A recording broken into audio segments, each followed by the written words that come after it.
Welcome back to the show. I'm John F. Gately. You can call me Jack, broadcasting to you today from beautiful Plymouth, America's hometown. Says it right here on the hat. Massachusetts, behind enemy lines. Thank you so much for joining us today. A quick update on the virus here in Massachusetts. This will be a shorter video, I hope.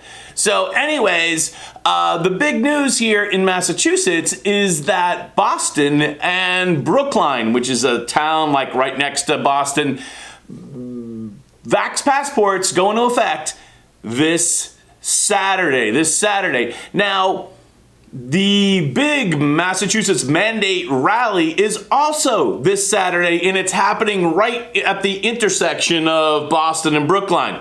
So when I'm there on Saturday, and I just booked my parking, it was only like $9, but I figured I'd just get it settled so I don't have to drive around.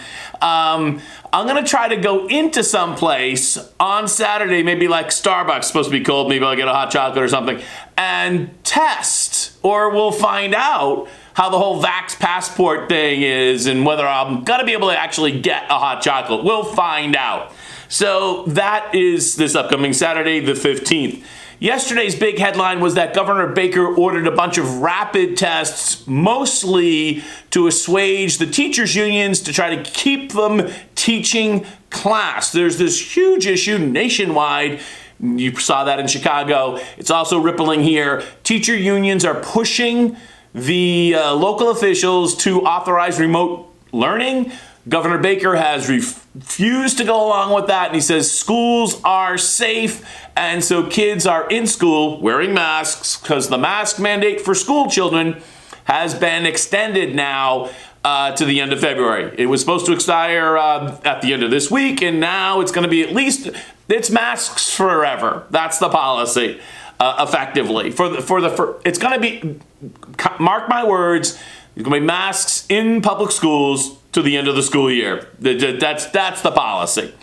Even though they said till the end of February, you know what's going to happen. That's pretty obvious. Anyone can see this. So the biggest headline that nobody is covering, except for me, your fearless reporter here, correspondent, is that last week, the week ending January 8th, 58% of all virus cases in Massachusetts were from fully vaccinated individuals. Now, to be fair, 72% or up almost 75%, I think that's creeping up a little bit. We'll be generous, we'll call it 75%. 75% of people in Massachusetts are fully vaccinated. But 58% of our cases are, you got it, from fully vaccinated people. Now, just to put that in perspective, those are breakthrough cases. When you have a breakthrough case of somebody that's fully vaccinated, my expectation for that would be it would be a trace amount, 1 or 2% or something. It shouldn't be the majority of your new cases. Even though still it's disproportionate, I get that. It's not reaching the 70. But the week before, it was 50%, 49.6 to be precise. And so it jumped up 8 points in 1 week. What are we to conclude? If it ever does get to be more than 75%, what are we to conclude from that? The only thing I can conclude from that is that we've hit not only vaccine neutrality, but vaccine negative efficacy. But we'll see how it goes. It did balloon. I mean, the number of fully vaccinated cases that went up last week jumped. I got the numbers for you. The week before is 45,029. This week it was 82,466. That's a jump of 37,000 and change for a 83% jump in the number of people that are breakthrough cases in Massachusetts. Astounding. You would think that this would be front page news. It's not. It was covered in the Boston Herald today, but not really as the primary story. And the Boston Herald's really not the Boston Herald. They don't even have an office in Boston anymore. They had an office in I don't even know where the reporters work. They do not work out of Boston, the city itself. So, we're still expecting data for versus with COVID. So somebody on Substack, you can go read, by the way, the story that I wrote at my Substack, Gately Wire on Substack. You can learn more about these 58% of breakthrough cases. 58% of all cases are breakthrough cases. Gately Wire on Substack. But somebody I was reading, I wish I could attribute this to, but he was saying narrative 2.0, which is a really good catchphrase, because Democrats are starting to realize that they need to kind of get away from this story.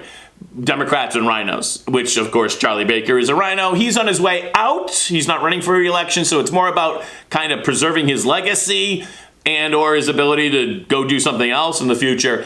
And Democrats are obviously very concerned about this fall. Last point. It's not actually easy. It's not hard, but it's not readily available, I guess that's the way to say, to extract the percent of breakthrough cases that occur in Massachusetts. The government doesn't really want you to know. Now, I worked at the State House for almost 5 years, and I have a master's degree in public management from Suffolk University, right on Beacon Hill in downtown Boston. And I know what the government does when they're obliged to report something, but they don't really want you to notice it. So they put it in the report, but they kind of let you figure it out yourself, which is exactly what I had to do in order to figure out the percentage of cases last week which were breakthrough, which again, out of all of our cases, 58% of all of our cases were breakthrough cases. So just for kicks, later on today, I'm going to set up on that computer over there and actually show you the steps-by-step how you actually have to figure this out from the state data that's released once a week. Just for kicks, to memorialize it, and maybe somebody will watch it and actually replicate it and also show this data. I don't know. But I'm going to see you again next time. My name's John F. Gately. You can call me Jack, from beautiful Plymouth, America's hometown. Massachusetts behind enemy lines. Have a great day.